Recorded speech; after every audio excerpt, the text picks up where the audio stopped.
What about Raul? I'm faster than him! And Marcelo? With his eyeglasses? No way. Oh, what about Ingo? Yes? What about me? I can beat you. Hey, I can beat you. If I want to, I can do it. Well then, prove it. I'll see you in the tryouts. You got it. What tryout? It is called Sepak Takraw. Don and I saw the posters a while ago. Oh, here, you can have this flyer. See you. Thank you. What is it? Read it. Read it. Okay, I will read the first paragraph. Uh-huh. Uh-huh. Okay. Yeah, okay. What? The Philippine Sepak Takraw Association is in search for new players. There. Ang haba ng binasa mo, yun lang? I just took the key sentence. Key sentence? Is there a lock? No, Ingo. Key sentence. The sentence that gives the main idea of the paragraph is called the key sentence. You may find it within the paragraph. Now, read. Read the first part. The Philippine Sepak Takraw Association is looking for new players. Coach Miguel Hordan and the Philippine team have been going around the Philippines giving tryouts.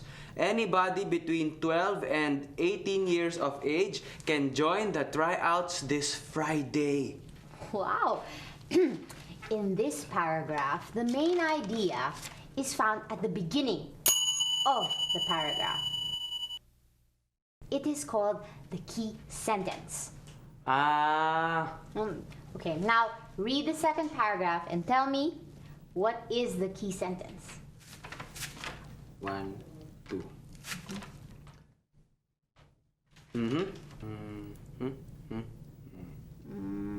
And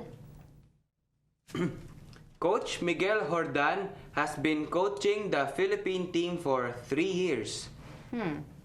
are you sure that that is the key sentence, Ingo? Of course, I just took the first sentence.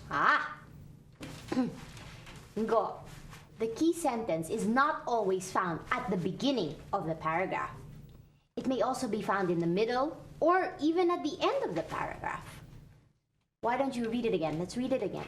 Oh, so in this case, the key sentence is in the middle of the paragraph. You got it, Ingo. Very good. There will be a registration day tomorrow. Oh, I will go. Wow, that's good. Ingo, the Flash. Ingo, most valuable player. Ingo, I think it is wiser to find out how the game is played first.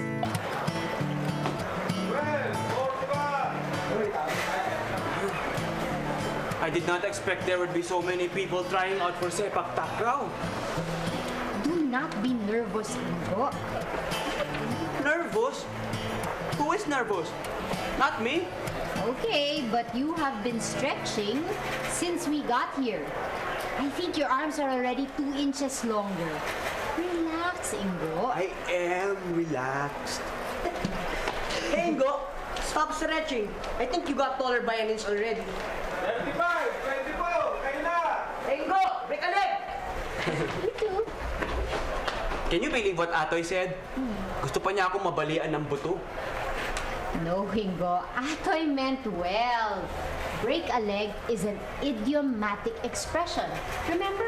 It means good luck. Look, let us just read this flyer right here. Okay. Sepak takraw is a unique ball game. The ball used by the players is made of light materials like rattan or plastic. The players do not touch the ball with their hands. They toss the ball over the net by using their head or kicking it using their legs or their feet. Once the player touches the ball with hands, the opponent gets a point. Okay, good. Now, can you tell me where the key sentence is in this paragraph? I know. It is the first sentence. Very good, Engo. Now, how are you able to tell that it is the key sentence? Aside from being the main idea of the paragraph, all the sentences in the paragraph are related to the key sentence. Very good. I am impressed, Ingo. All the other sentences are details of the key sentence.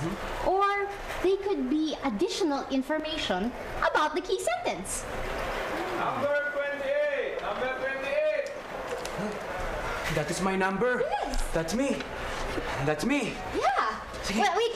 Let me go, Ingo. I'm not playing. I'm not. How are you, Ingo?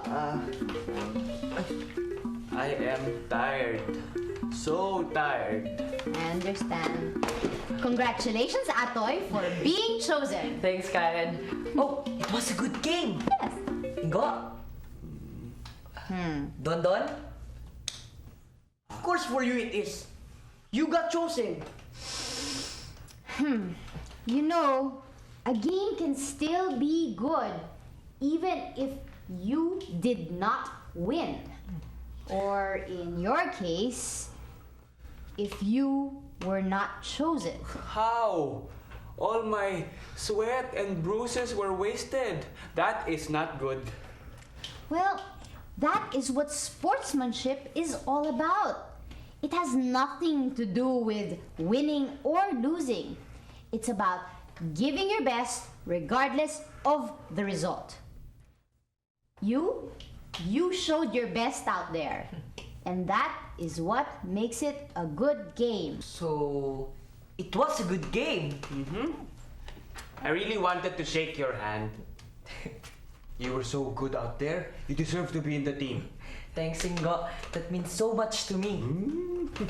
I felt bad that I was boastful the other day. Oh, that's okay.